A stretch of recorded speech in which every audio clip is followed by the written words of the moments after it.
All right, let's peel back the layers on a world most of us only experience through our noses, but which holds this really astonishing grip on our memories and identity. Yeah. Perfume. Yeah. You might think it's just about smelling nice, maybe the luxury, but we're about to dive into why it's so much more. Definitely. Fragrance is it's intimately tied to our deepest memories, our shifting moods, our very sense of self, and yes, it's absolutely a profound form of art. So get ready to explore why these captivating scents hold such a unique, really enduring place in human culture and, well, in our personal stories. And our aim today really is to kind of extract the most important insights from our sources about this fascinating connection between humans and scent. Right. We want to help you truly grasp its significance, not just what it is, but why it weaves so deeply into the fabric of our lives. Yeah. It's incredible to think about how far back this goes. I mean, this isn't some modern invention, is it? Perfume's roots stretch back thousands of years. Oh, absolutely, millennia. In fact, the very word perfume, it kind of whispers its ancient origins. It comes from the Latin perfumum, literally meaning through smoke. Through smoke, yeah, like incense. Exactly. And we see this connection in ancient Egypt, for instance. They used fragrant resins like kaifi. Kaifi, yeah, a famous one. Not just in rituals, honoring gods and the dead, but sometimes they actually consumed it. Believed it purified the body and mind. Which really blurs those lines, doesn't it, between scent and medicine or even spirituality. Totally. And that ancient, almost mystical connection to scent, it actually underpins the science of it all, which is what's really compelling. It is. The magic of fragrance, well, it lies in our biology, specifically how our olfactory system, our sense of smell, connects directly to the limbic system. Ah, the emotional brain. Pretty much, yeah. That part responsible for memory and emotion. And this direct wiring, that's precisely why a single whiff of a familiar scent can just instantly transport you, back to childhood maybe, or evoke someone you love. Like time travel for your brain. Kind of. Almost, yeah. And it's why certain fragrances can have such profound influence on our mood. Lavender, often used for calming anxiety. Right, I use lavender oil sometimes. Or think about citrus notes. Yeah. Very invigorating, energizing. And vanilla, that warmth, comfort. It's a real mood booster for many people. It's wild, isn't it? How a simple smell can be such a direct line to our deepest memories and feelings. So knowing that, how do we even begin to navigate this huge world of fragrances to find something that truly feels like us? That's the million-dollar question, isn't it? Finding your signature scent, that personal fragrance. Yeah. It can feel like finding a second skin, couldn't it? Absolutely. It often starts with exploring the different families of fragrance. You've got the lush florals, obviously. The classics. Right, then the earthy woods, the rich, spicy orientals, or maybe the crisp, fresh aquatics or citrus types. Each one conveys a completely different mood, tells its own kind of story. Okay. But what's really crucial to remember, though, is that perfume isn't just this static thing in a bottle. You have to test it on your skin. Oh, definitely. Because it interacts uniquely with your own body chemistry. That's why the same perfume can smell completely different on two different people. It's fascinating. That's a point I always tell people. It really does change. And then there's the way a perfume unfolds over time, right? You hear about notes. What are those layers really telling us about a scent's journey? Great question.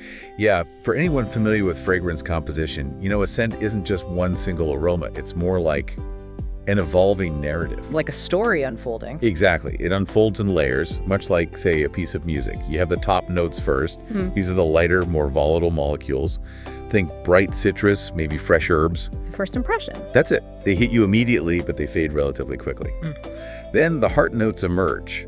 These are often florals or spices, and they form the scent's core, its personality, as it develops on your skin. Okay, the main character. Sort of, yeah.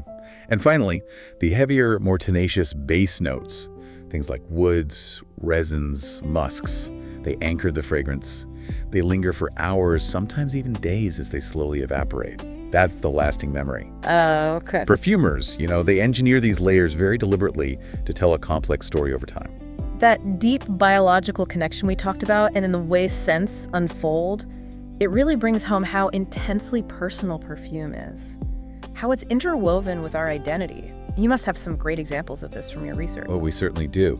And these aren't just abstract ideas. They play out in real people's lives every day. Yeah. Take Sophia, for instance. She's a marketing executive we read about. She wears the same perfume her mom used to wear. Oh, wow. For her, it's this tangible connection. She says it makes her feel her mom is with her, especially during big presentations or, life milestones. That's lovely, a sensory connection. Precisely. Or James, a musician with a really unique approach. He actually creates a specific, unique scent for each album he produces.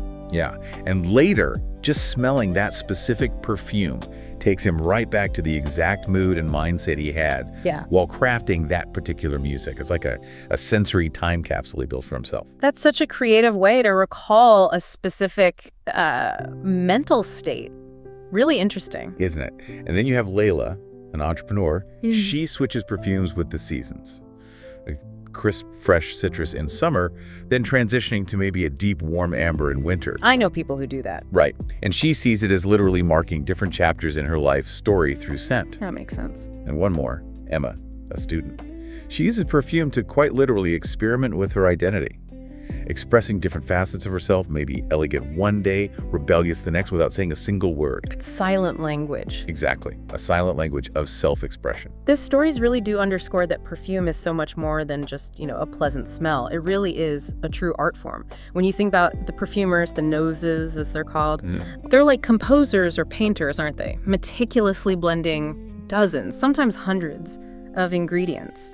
And it often takes years to perfect a single scent that tells a complex story. It's this fascinating blend of, chemistry and pure creativity. Yeah. I mean, consider the revolution brought by synthetics in the early 20th century. Things like aldehydes. Like in Chanel No. 5. Exactly like Chanel No. 5. Before that, perfumes were largely trying to just replicate natural smells, flowers, woods. Suddenly, with synthetics, noses could compose abstract, almost architectural fragrances. They could push the boundaries of what a perfume could say. So to open up whole new creative avenues. Completely. So in many ways, wearing perfume is like carrying a piece of invisible art around with you. And because of how it reacts with your own chemistry. Right. It's an invisible piece of art that transforms and interacts uniquely with you.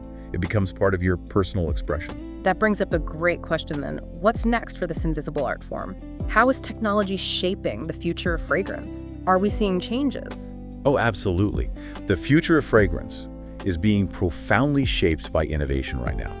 We're seeing developments like AI-designed scents. Really? AI perfume? Yeah, systems that analyze vast amounts of data preferences, chemistry, ingredients to create fragrances tailored precisely to individual preferences. Imagine a scent literally created just for your unique chemistry and the mood you want to evoke. Wow, hyper-personalized. Exactly.